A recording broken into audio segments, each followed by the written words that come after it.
नमस्कार दोस्तों, जय माता दी। दोस्तों, मैं हेमलता उपाध्याय आप सभी का अपने चैनल पर बहुत बहुत स्वागत करती हूँ। दोस्तों, माफ़ी चाहती हूँ कि बहुत दिनों से आप लोगों तक वीडियो प्रॉपर नहीं पहुँच पा रही है। इसके पीछे का कारण क्या था वह भी मैं आपको बता देती हूँ। हमारे क्षेत्र में यानी कि भितरवाड़ क्षेत्र में जो है बाढ़ का प्रकोप जो है बहुत ज़्यादा बढ़ गया था। बाढ़ आने की आशंका थी। इसके चलते वीडियो प्रॉपर नहीं बन पा रही थी, भगदड़ मच गई थी और कुछ दिनों से मेरी तबीयत भी बहुत ज़्यादा ख़राब हो गई थी। इसके चलते दोस्तों वीडियो आप लोगों तक नहीं पहुंच पा रही थी, उसके लिए मैं तहे दिल से माफ़ी चाहती हूं। तो दोस्तों, आज की वीडियो जो है जिसमें हम श्रवण करेंगे भगवान श्री सत्यनारायण भगवान की कथा को। सर्वप्रथम दोस्तों, आप सभी को पूर्णिमा की हार्दिक शुभकामनाएं। पूर्णिमा के शुभ अवसर पर घरों पर श्री सत्यनारायण भगवान की कथा का पाठ करवाया जाता है, कथा को श्रवण किया जाता है। ऐसी मान्यता है दोस्तों कि पूर्णिमा का दिन श्री सत्यनारायण भगवान की कथा सुनने के लिए सबसे शुभ दिन में से एक माना जाता है। तो आज की इस वीडियो में आप सभी भक्तजन सुनेंगे श्री सत्यनारायण भगवान की संपूर्ण कथा। श्री सत्यनारायण भगवान के चरणों को स्मरण करते हुए आज की इस कथा का शुभारंभ करते हैं। प्रेम से बोलिए सत्यनारायण भगवान की जय। प्रथम अध्याय। एक समय नैमिषारण्य तीर्थ में सौनक आदि सभी ऋषियों तथा मुनियों ने पुराण शास्त्र के वेता श्री सूत जी महाराज से पूछा, महामुनि, किस व्रत अथवा तपस्या से मनोवांछित फल प्राप्त होता है, उसे हम सब सुनना चाहते हैं। श्री सूत जी बोले, इसी प्रकार देवर्षि नारद जी के द्वारा भी पूछे जाने पर भगवान श्री कमलापति जी ने उनसे जैसा कहा था उसे कह रहा हूँ, आप लोग सावधान होकर सुने। एक समय योगी नारद जी लोगों के कल्याण की कामना से विविध लोगों में भ्रमण करते हुए पृथ्वी लोक में आए और यहाँ उन्होंने अपने कर्मफल के अनुसार नाना योनियों में उत्पन्न सभी प्राणियों को अनेक प्रकार के क्लेश दुख भोगते हुए देखा तथा किस उपाय से इनके दुखों का सुनिश्चित रूप से नाश हो सकता है, ऐसा मन में विचार करके विष्णु लोक को गए। वहाँ 4 भुजाओं वाले शंख, चक्र, गदा, पग तथा वनमाला से विभूषित शुक्लवर्ण भगवान श्री नारायण जी का दर्शन कर उन देवादिदेव की वे स्तुति करने लगे। नारद जी बोले, हे वाणी और मन से परे स्वरूप वाले, अनंत शक्ति संपन्न, आदि मध्य और अनंत से रहित, निर्गुण और सकल कल्याण में गुणों से संपन्न, भक्तों की पीड़ा नष्ट करने वाले परमात्मा, आपको नमस्कार है। स्तुति सुनने के अनंतर भगवान श्री विष्णु जी ने नारद जी से कहा, महाभाग, आप किस प्रयोजन से यहाँ आए हैं? आपके मन में क्या है? नारद जी बोले, भगवान, पृथ्वी लोक में अपने पाप कर्मों के द्वारा विभिन्न योनियों से में उत्पन्न सभी लोग बहुत प्रकार के क्लेशों से दुखी हो रहे हैं। हे नाथ, किस लघु उपाय से उनके कष्टों का निवारण हो सकेगा? यदि आपकी मेरे ऊपर कृपा हो तो वह सब मैं सुनना चाहता हूँ, उसे बताएं। श्री भगवान ने कहा, हे वत्स, संसार के ऊपर अनुग्रह करने की इच्छा से आपने बहुत ही अच्छी बात पूछी है। जिस व्रत के करने से प्राणी मोह से मुक्त हो जाता है उसे आपको बताता हूँ, सुने। हे वत्स, स्वर्ग और पृथ्वी लोक में दुर्लभ भगवान सत्यनारायण का एक महान व्रत है। आपके स्नेह के कारण इस समय में उसे कह रहा हूँ। अच्छी प्रकार विधि विधान से भगवान सत्यनारायण भगवान जी का व्रत करके मनुष्य शीघ्र ही सुख प्राप्त परलोक में मोक्ष प्राप्त कर सकता है। भगवान की ऐसी वाणी सुनकर नारद जी ने कहा, प्रभु, इस व्रत को करने का फल क्या है? इसका विधान क्या है? इस व्रत को किसने किया और इसे कब करना चाहिए? यह सब विस्तार पूर्वक बतलाइए। भगवान ने कहा, यह श्री सत्यनारायण जी व्रत दुख शोक आदि का समन करने वाला, धन धान्य की वृद्धि करने वाला, सौभाग्य और संतान देने वाला तथा सर्वत्र प्रदान करने वाला है। जिस किसी भी दिन भक्ति और श्रद्धा से समन्वित होकर मनुष्य ब्राह्मणों और बंधु बांधवों के साथ धर्म तत्पर होकर सायंकाल में भगवान श्री सत्यनारायण जी की पूजा करे, नैवेद्य रूप के उत्तम कोटि के भोजनीय पदार्थ को सवाया मात्र में भक्ति पूर्वक अर्पित करना चाहिए। केले के फल, घी, दूध, गेहूं का चूर्ण अथवा गेहूं के चूर्ण के अभाव में साठी का चूर्ण, शक्कर या गुड़, यह सब योग्य सामग्री सवाया मात्र में एकत्र कर निवेदित करनी चाहिए। बंधु बांधवों के साथ श्री सत्यनारायण भगवान जी की कथा सुनकर ब्राह्मणों को भोजन कराना चाहिए। भक्ति पूर्वक प्रसाद ग्रहण करके नृत्य, गीत आदि का आयोजन करें। तदनंतर भगवान सत्यनारायण का स्मरण करते हुए अपने घर को जाएं। ऐसा करने से मनुष्य की अभिलाषा अवश्य पूर्ण होती है। विशेष रूप से कलयुग में पृथ्वी लोक में यह सबसे छोटा एवं सरल उपाय है। द्वितीय अध्याय। सूजी ने कहा, हे ऋषियों, जिन्होंने पहले समय में इस व्रत को किया है उनका इतिहास कहता हूँ, आप सब ध्यान से सुने। सुंदर काशीपुरी नगर में एक अत्यंत निर्धन ब्राह्मण रहता था। वह ब्राह्मण भूख से, प्यास से बेचैन होकर पृथ्वी पर घूमता रहता था। ब्राह्मणों से प्रेम करने वाले श्री विष्णु भगवान जी ने ब्राह्मण को देखकर एक दिन बूढ़े ब्राह्मण का रूप धारण कर ब्राह्मण के पास जाकर आदर के साथ पूछा, हे विप्रदेव, तुम नित्य ही दुखी होकर पृथ्वी पर क्यों घूमते हो? तब उस ब्राह्मण ने कहा, मैं भिक्षा के लिए पृथ्वी पर फिरता हूँ। हे भगवान, यदि आप इससे छुटकारा पाने का कोई उपाय जानते हो तो कृपा कर मुझे बताइए। वृद्ध ब्राह्मण का रूप धारण किए श्री विष्णु जी ने कहा, हे ब्राह्मण, श्री सत्यनारायण भगवान मनवांछित फल देने वाले हैं, इसलिए तुम उनका पूजन करो। इससे मनुष्य सब दुखों से मुक्त हो जाता है। ब्राह्मण को व्रत का सारा विधान बताकर बुरे ब्राह्मण का रूप धारण करने वाले श्री भगवान जी अंतर्ध्यान हो गए। जिस व्रत को वृद्ध ब्राह्मण ने बताया है, मैं उसको अवश्य करूँगा, यह निश्चय कर वह ब्राह्मण घर चला गया। अगले दिन वह जल्दी उठा और श्री सत्यनारायण जी का व्रत करने का निश्चय कर भिक्षा मांगने के लिए चल दिया। उस दिन उसकी भिक्षा में बहुत धन मिला, जिससे उसने पूजा का सामान खरीदा और घर आकर अपने बंधु बांधवों के साथ श्री सत्यनारायण जी का व्रत किया। इसके करने से वह ब्राह्मण सब दुखों से छूटकर अनेक प्रकार की सुख संपत्तियों से युक्त हुआ।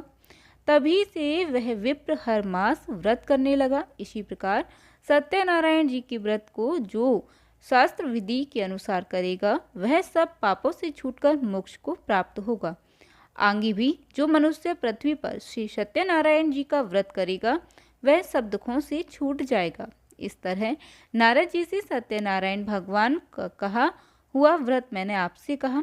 तब ऋषियों ने कहा, हे मुनीश्वर, संसार में इस विप्र से सुनकर किस किस ने इस व्रत को किया, यह सब हम सुनना चाहते हैं। श्री सूची ने कहा, हे मुनियों, जिस जिस प्राणी ने इस व्रत को किया है उन सब की कथा सुनो।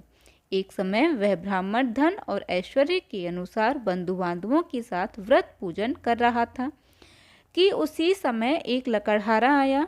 उसने लकड़ियां बाहर रख दी और विप्र के घर में चला गया। प्यास से व्याकुल लकड़हारे ने विप्र को व्रत करते देखा। वह प्यास को भूल गया। उसने उस विप्र को नमस्कार किया और पूछा, हे विप्र, आप यह किसका पूजन कर रहे हैं? इस व्रत से क्या फल मिलता है? कृपा करके मुझे बताएं। ब्राह्मण ने कहा, सब मनोकामनाओं को पूरा करने वाला यह श्री सत्यनारायण जी का व्रत है। इनकी ही कृपा से मेरे यहाँ धन धान्य आदि की वृद्धि हुई है। विप्र से इस व्रत के बारे में जानकर वह लकड़हारा बहुत प्रसन्न हुआ। भगवान का चरणामृत ले और भोजन करने के बाद वह अपने घर को चला गया। अगले दिन लकड़हारे ने अपने मन में संकल्प किया कि आज ग्राम में लकड़ी बेचने से जो धन मिलेगा, उसी से मैं भगवान सत्यनारायण का उत्तम व्रत करूँगा। मन में ऐसा विचार कर वह लकड़हारा लकड़ियाँ अपने सिर पर रखकर जिस नगर में धनवान लोग रहते थे वहां गया। उस दिन उसे उन लकड़ियों के चौगुने दाम मिले। वह बूढ़ा लकड़हारा अति प्रसन्न होकर पक्के केले, शक्कर, शहद, घी, दूध, दही और गेहूं का चूर्ण इत्यादि श्री सत्यनारायण भगवान के व्रत की सभी सामग्री लेकर अपने घर आ गया।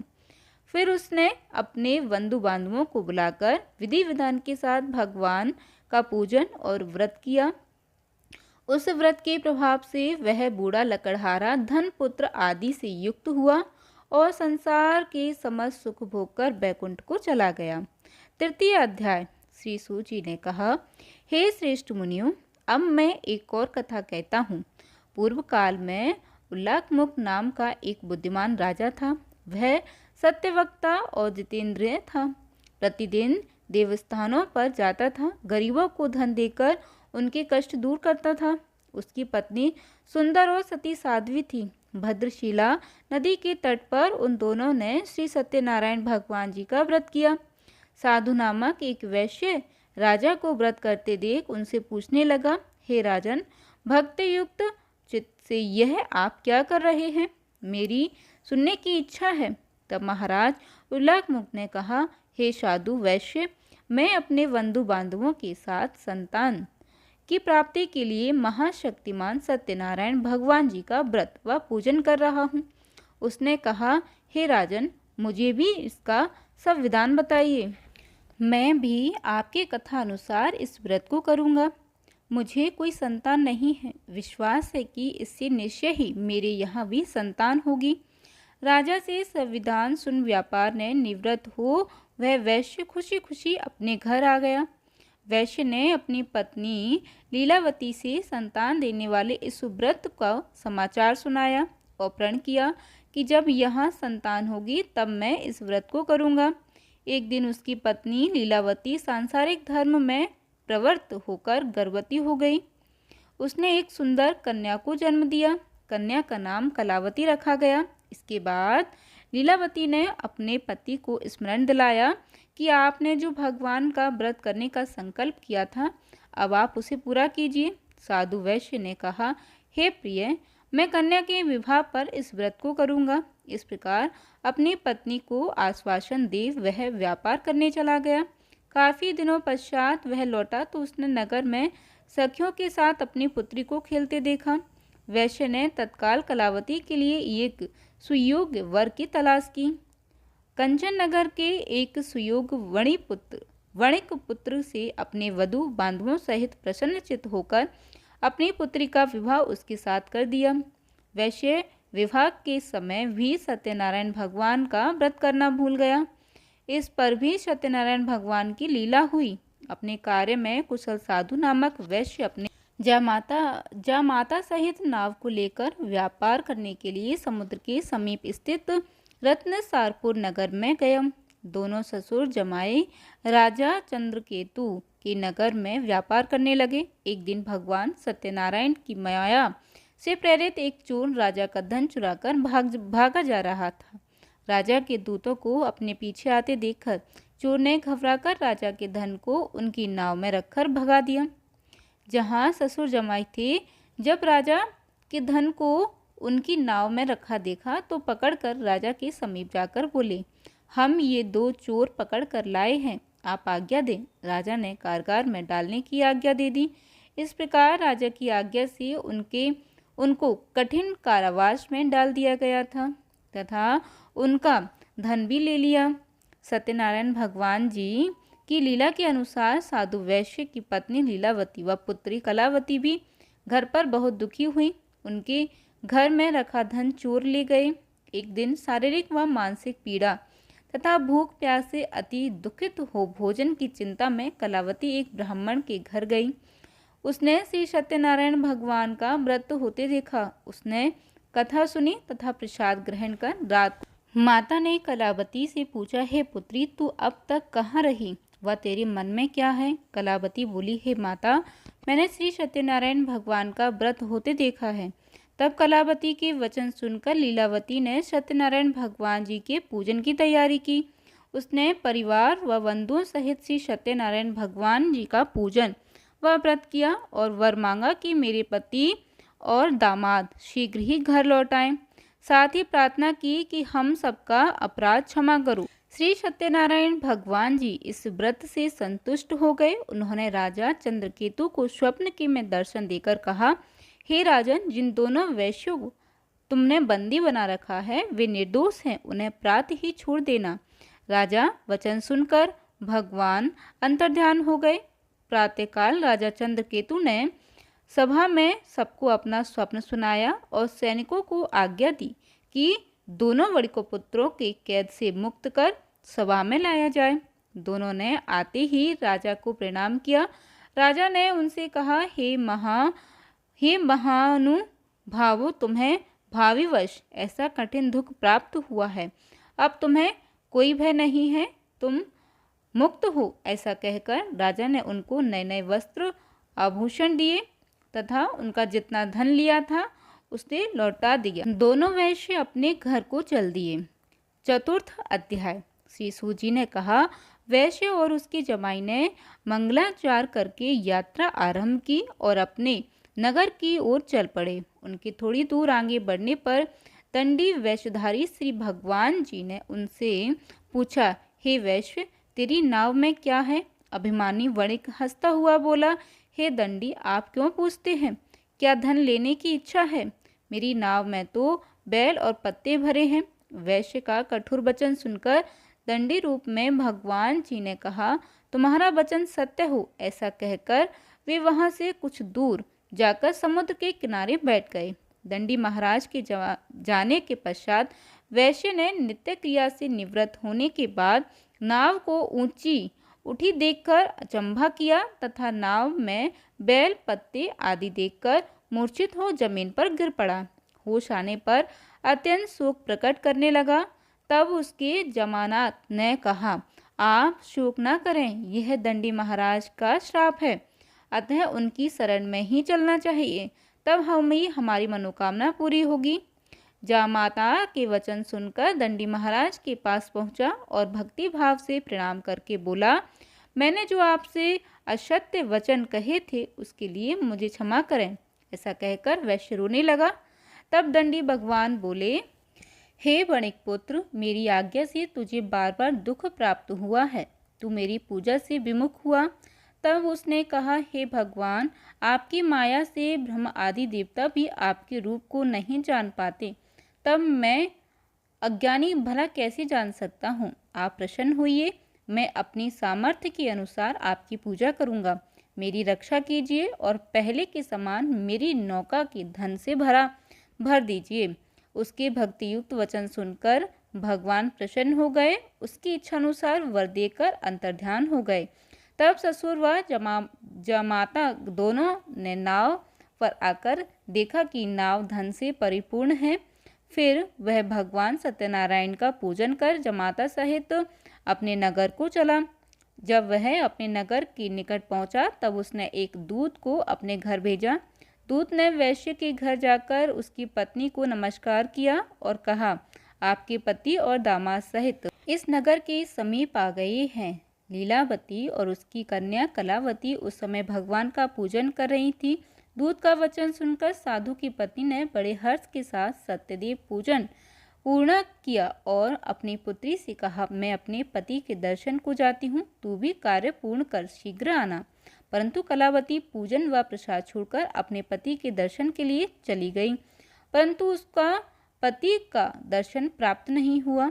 नौका को डूबा हुआ तथा कन्या को रोती हुई देख वैश्य दुखित हो बोला, हे प्रभु, मुझसे या मेरे परिवार से जो भूल हुई है उसे क्षमा करो।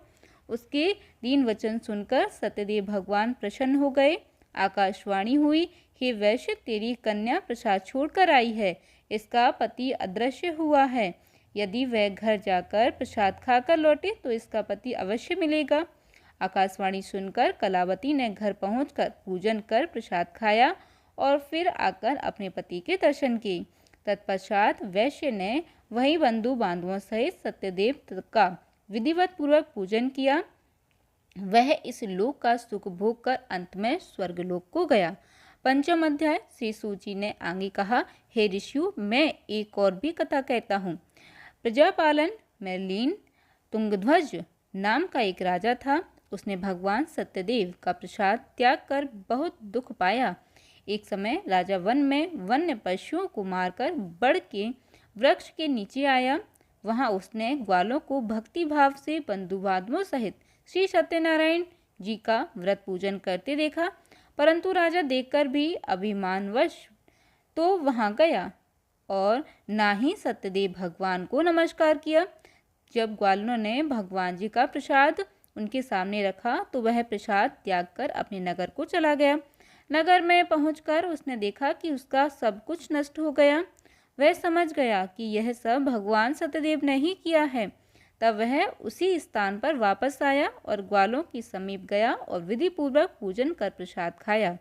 तो सत्यनारायण जी की कृपा से सब कुछ पहले जैसा ही हो गया और दीर्घ काल तक सुख भोग कर स्वर्गलोक को चला गया। जो मनुष्य इस परम दुर्लभ व्रत को करेगा और सत्यनारायण भगवान की कृपा से उसे धन धान्य की प्राप्ति होगी। निर्धन धनी बंदी बंधन से मुक्त होकर निर्भय हो जाता है। संतानहीन को संतान प्राप्त होती है तथा सब मनोरथ पूर्ण होकर अंत में वह बैकुंठ धाम को जाता है। जिन्होंने पहले इस व्रत को किया है, अब उनके दूसरे जन्म की कथा भी सुनिए। सतानंद नामक ब्राह्मण ने सुदामा के रूप में जन्म लेकर श्री मोक्ष प्राप्त किया। उल्लाखमुख नाम के महाराज राजा दशरथ बने और श्री रंगनाथ का पूजन कर बैकुंठ को प्राप्त हुए। साधु नाम के वैश्य ने धर्मात्मा व सत्य प्रतिज्ञ राजा मूर्ध्वज स्वयं भूमनु हुए। उन्होंने बहुत से लोगों को भगवान की भक्ति में लीन कर मोक्ष प्राप्त किया। लकड़हारा भील अगले जन्म में गुह नामक निषाद राजा हुआ, जिसने भगवान श्री राम के चरणों की सेवा कर मोक्ष को प्राप्त किया। बोलिए सत्यनारायण भगवान की जय।